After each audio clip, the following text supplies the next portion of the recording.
Muito boa tarde, está na hora de mais notícias do Brasil e do mundo desta terça-feira para te deixar bem informado.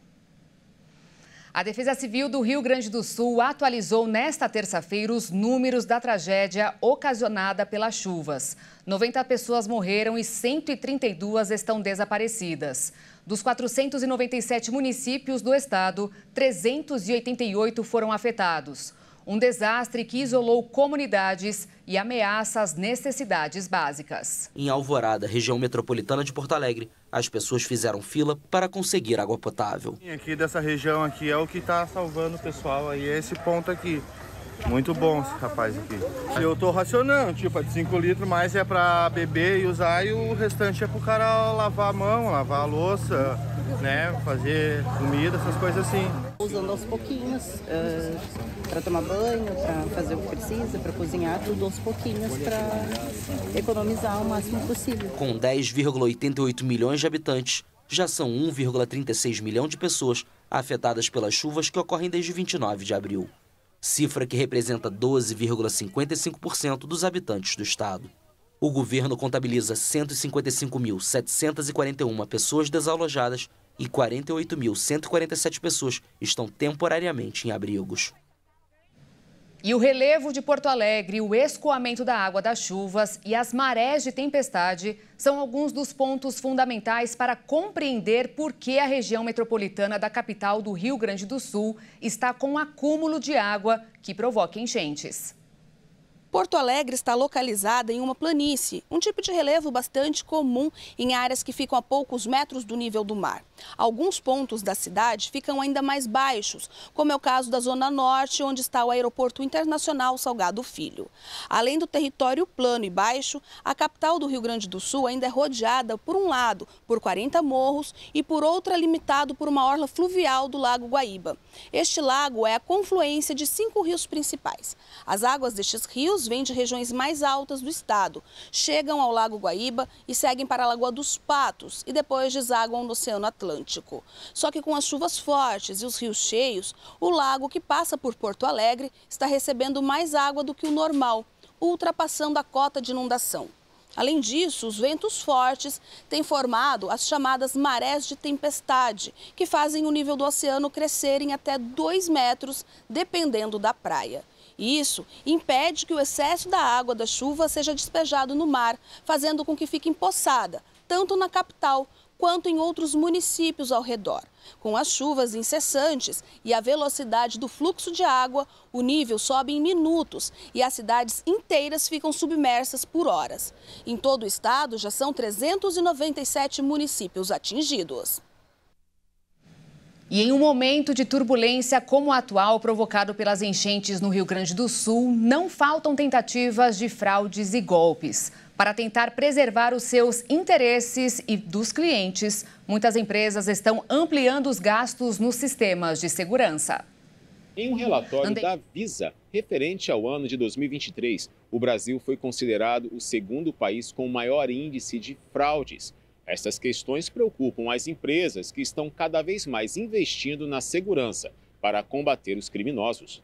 Um levantamento realizado pela Serasa Experian, onde foram entrevistadas 331 pessoas jurídicas dos diversos setores como comércio, serviços e indústria, indica que 58% das empresas têm preocupação com fraudes. Esse número sobe para 68% entre as grandes empresas, que dizem estar investindo em medidas de prevenção. Em relação às tentativas de fraudes, as empresas demonstraram maior receio com o vazamento de dados, tanto de clientes como da própria instituição, perdas financeiras e inadimplência, por exemplo. A pesquisa informou que as instituições consideram essenciais as análises dos documentos e as operações de cartão de crédito, o score dos clientes, pois servem para resguardar tanto o consumidor quanto a empresa. Sobre investimentos, o levantamento indica que a prioridade no ranking de atenção desse segmento subiu do 5º lugar em 2023 para a 3ª posição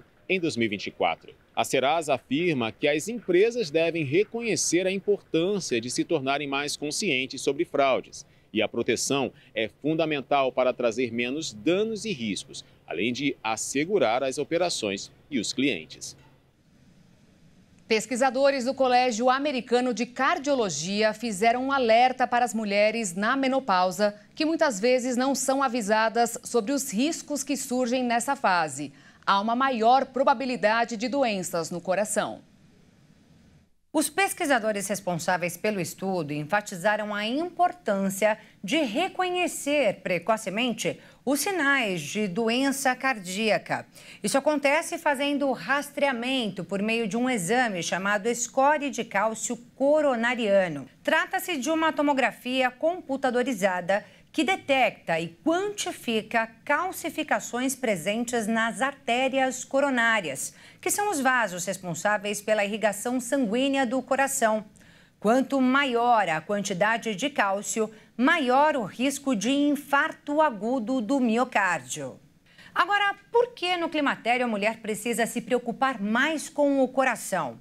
A cardiologista Nina Azevedo explica. Isso é uma coisa pouco difundida, né? A saúde cardiovascular da mulher vem sendo estudada e mais aprofundada nos últimos anos, porque o coração da mulher não é igual ao do homem, tanto anatomicamente ali de constituição, tamanho de artéria, espessura de artéria, quanto em relação aos hormônios, né? Nós temos outros hormônios. Então, o estrogênio, que é um dos grandes hormônios aí que a gente acaba parando de produzir durante a menopausa, ele é um hormônio que traz uma vasodilatação, ele aumenta o tamanho, o calibre das nossas artérias. Isso faz com que o sangue flua mais facilmente e a gente tenha menos chances de desenvolver a hipertensão e as doenças cardiovasculares no período fértil. Quando a gente entra na menopausa, que esse hormônio para de ser produzido, a gente perde essa cardioproteção e, infelizmente, a gente fica mais propensa aí a desenvolver hipertensão e as outras doenças do coração. É isso, portanto, a recomendação é fazer visitas periódicas a um cardiologista, até mesmo antes do climatério, para manter a saúde do coração. Além disso, a cardiologista alerta para hábitos saudáveis de alimentação, de sono e, principalmente, a prática de atividades físicas, que são essenciais para um envelhecimento de qualidade, tanto para homens quanto para mulheres. Faz bem para a saúde do corpo e também da mente, principalmente nessa fase da pré-menopausa, quando as mulheres ainda enfrentam risco aumentado para um quadro de depressão, como mostrou uma outra pesquisa internacional. E é primavera na Holanda e as temperaturas no país europeu acima dos 20 graus não impedem que muitas pessoas visitem as pistas artificiais de esqui à medida que o esporte ganha popularidade nos arredores de Haia.